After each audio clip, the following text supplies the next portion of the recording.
spots in flood-prone areas seeing those issues versus widespread flooding across the region, and in particular in places that don't usually flood. That's not the situation that we're going to be in for today.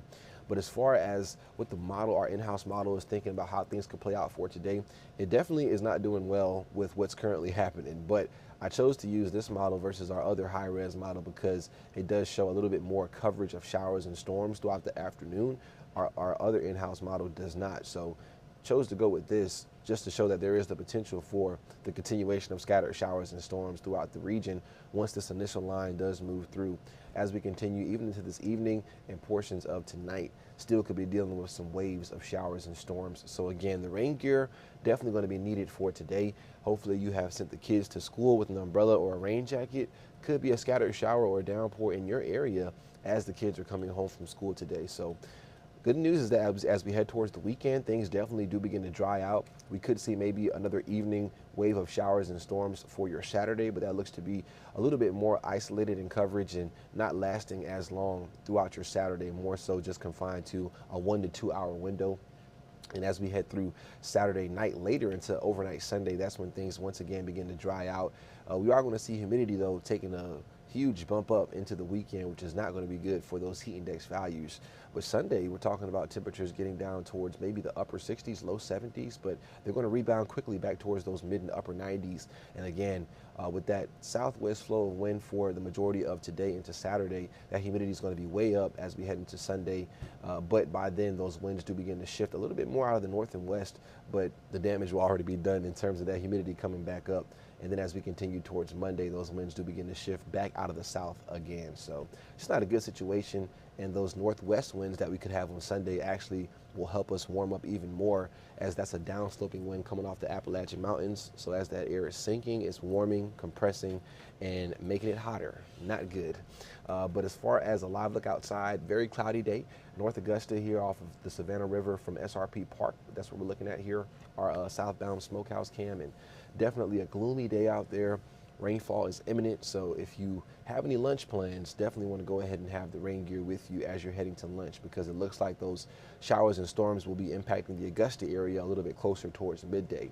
As far as current temperatures right now, 76 in Washington versus 88 in Sylvania. So you can tell who's seeing the rainfall and who is possibly seeing a few peaks of sunshine. Millen, you guys are also pretty hot, and Barnwell, both in the upper 80s. So a little bit hotter in some spots, most of us right around those low to mid 80s though. As we continue through today, we're going to see high temperatures probably below average. Definitely if we hang on to some clouds and just on and off shower chances, most of us will stay in those upper 80s to right around 90. So a little bit of a break from the heat today.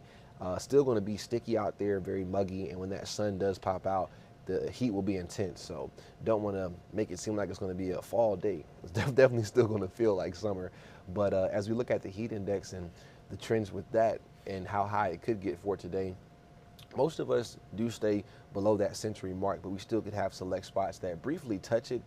Just not talking about consecutive hours, 6 to 8 hours of intense heat, which will be the situation as we head into your Saturday and Sunday. Look at midday, already close to 100 tomorrow. And then as we head to about 3 p.m., looking at widespread low 100s across the area. And unfortunately, this trend continues into your Sunday. It just continues to get worse. We're looking at the heat index value a little bit closer to 110, which definitely would meet heat advisory criteria. So would not be surprised if we see a heat advisory issued for Saturday, Sunday, or both, if these actual heat index values do verify. But we're talking about those heat index values over the century mark pretty much the next 4 days moving past today, widespread across the area. So some intense heat ahead for the weekend. It will be drier, but unfortunately that's a trade-off for more humidity and heat. So dry weekend, but definitely a dangerous weekend to be outdoors. So just be sure to limit your time outdoors and stay hydrated, and also dress appropriately, because we do want to make sure you're staying safe, most importantly, when we're talking about this kind of excessive heat. So, excuse me, looking at heat dangers and just a few reminders about heat stroke, heat exhaustion. Whenever you see someone exhibiting signs of heat stroke, you definitely want to go ahead and call 911. This person would not be sweating at all. Their skin will be hot and dry to the touch, maybe a little bit reddish as well. For lighter colored people, rapid strong pulse will be a good indication of heat stroke, and then also loss of consciousness and a throbbing headache. With heat exhaustion, you're looking at faint or dizziness in terms of how your head feels, excessive sweating, so very wet and dripping skin.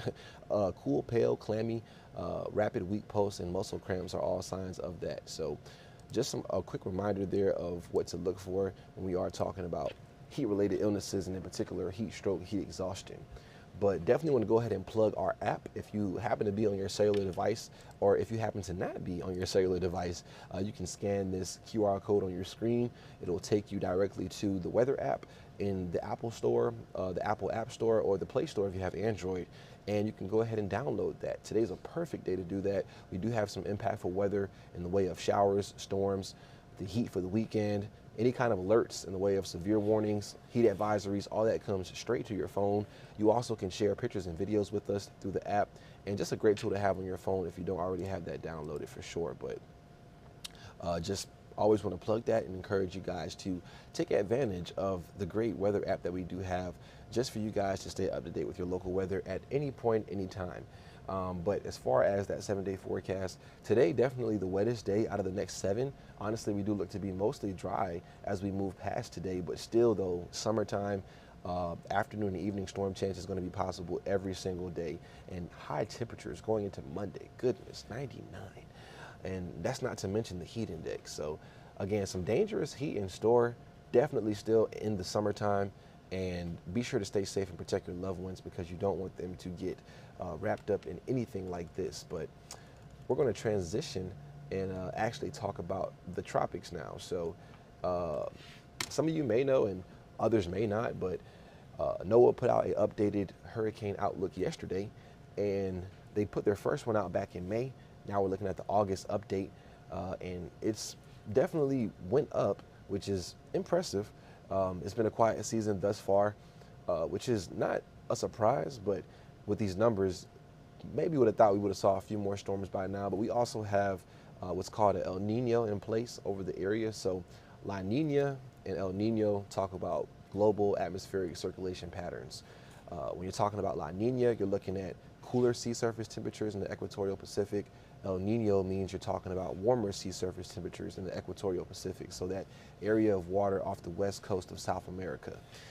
And with El Nino, that typically increases wind shear over the Atlantic basin, and wind shear is awful for tropical systems in terms of them being able to organize themselves. When there's a lot of wind shear, differences in wind direction as you're changing levels and heights in the atmosphere, that just rips a storm apart. So we haven't seen as much wind shear as we typically would see in an El Nino, and I think that has been a result of warmer sea surface temperatures in the Atlantic basin as well. So typically we don't see warm temperatures in the Atlantic and warm temperatures in the Pacific simultaneously, but that's the situation for this year, and could be the one caveat to the El Nino, which could allow it to be a pretty active season. So even though we haven't seen that many storms just yet, only about 4, we've gotten through Don, which is the D name, we're still not into the active part of the season yet. We're getting there, definitely starting to get on that uphill tick towards the peak, but the peak doesn't really happen until after the 1st of September. We're talking about already being into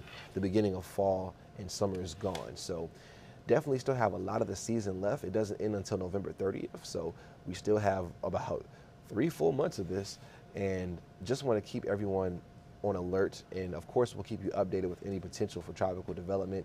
At this time, not expected over the next 2 to 5 days, but things in the tropics can change quickly, just like weather in general.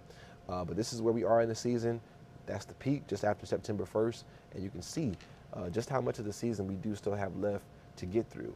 So again, right here, working towards the peak, and then we see that slow decline with a few mini peaks even embedded as we finish off the fall season and hurricane season in general. So definitely not done with hurricane season yet.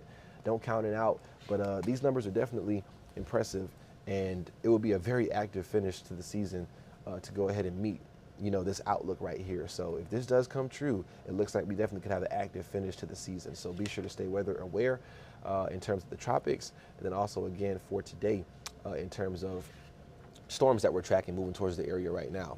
But kind of want to transition and talk about Hawaii once again. They're still dealing with some intense wildfires out there, and we have a story just pretty much talking about their recovery efforts and where they can go moving forward from here. So we can go ahead and take a look at that story.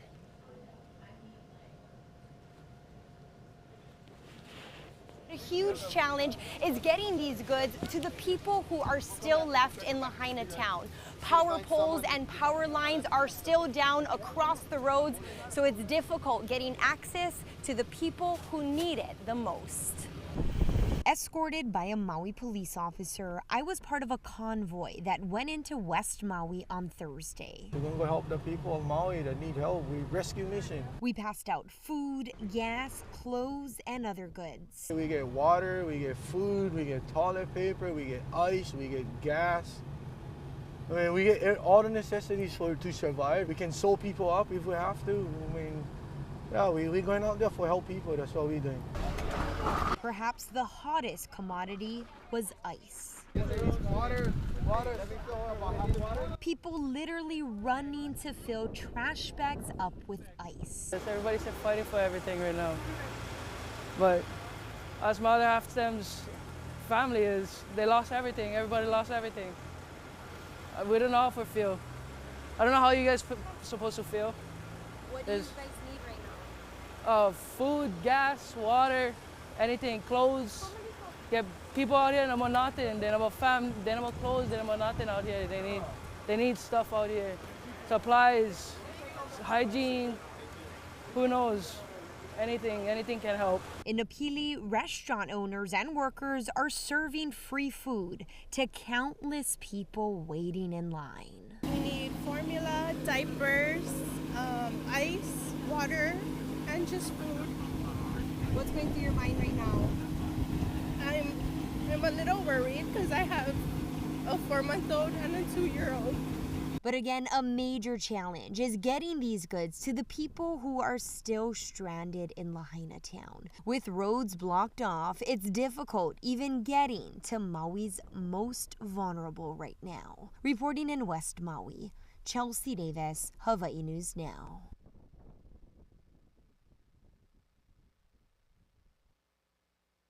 Well, as you can see, definitely still a devastating situation going on out there in Hawaii, the town of Lahaina, that very historical district, one of the hardest hit locations right now, and that's pretty much where that story was coming out of. But you can see the concern on that young man's face in terms of all the supplies they need, and also that mother, really feel for her when she's talking about having a 4-month-old and a 2-year-old and pretty much lost everything, have nothing for herself or her kids. So there is information in this lower third here below me talking about how you can make donations at hawaii.salvationarmy.org.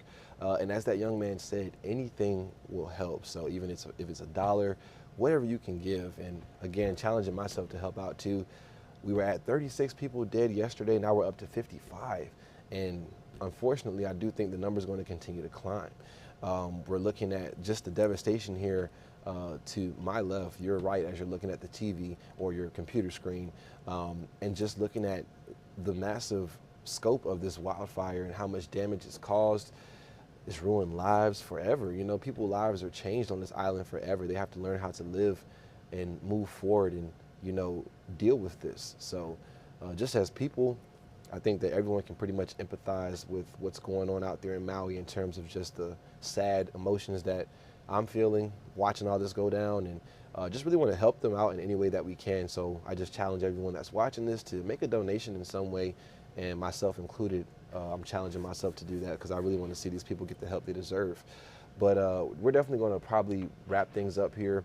We are actively tracking the strong storms moving into the area, and in particular just had a special weather statement issued for portions of Columbia County, also McCormick, Lincoln, and we're looking at these storms pushing towards the region within the next 30 minutes to an hour, honestly. If you're in Augusta, Martinez, Evans, McCormick, and Lincoln, you guys are already getting slammed. So here we go, taking a look at that. We're going to take a closer look at this, but you can see even a little hail core as we're looking up towards that very northern portion of Clarks Hill Lake. So we could be talking about some small hail here just south of Calhoun Falls, and seeing some pops of lightning as well, just indicating these storms regenerating and intensifying.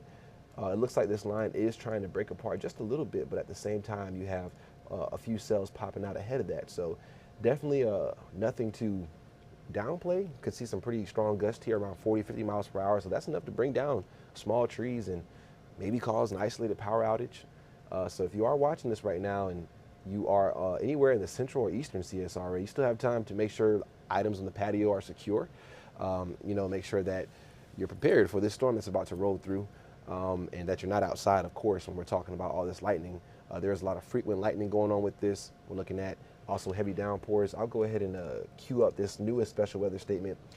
So it's going until 11:15, and as far as the threats, 40-mile-per-hour wind gusts are the main threat with this line of storms right here. So again, MODOC, you guys are definitely going to see impacts here likely within the next 15 minutes as we're looking at Augusta. Let's see here, how fast is this moving?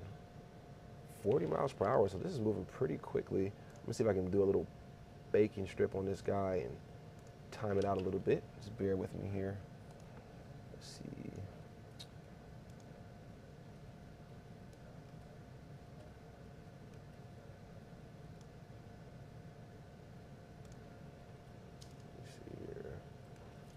So this is rough estimate. I would say you could definitely plus or minus 30 minutes to these times here, but Augusta impacts in between 11:45. Grovetown impacts pretty imminent here in the next 20 minutes. North Augusta, you guys coming in a little bit closer towards 11:30, and then Aiken, Batesburg, Leesville, Barnwell, you guys can see those impacts closer to midday. So just a quick timing on this line of storms, and as it's moving through the region, trying to give people heads up here, a rough estimate on the time frame that these storms could be pushing through. And again, once this initial wave moves through, we still could be tracking just some scattered showers and storms off and on throughout the day. So that's still a possibility, not a guarantee, but having the rain gear with you throughout today, just a safe bet if you do happen to get caught under one of these scattered downpours. But definitely be sure to join us next week, Monday, for First Alert Weather Extra, our continuation of this weather show. We're going to keep it going strong. It'll be me and our First Alert meteorologist, Emily Acton, back at it. Again, you know, Nick Proto won't be here for the next week. He's definitely enjoying vacation right now, well deserved. But me and Emily will keep it going until he gets back. So definitely join us then on Monday.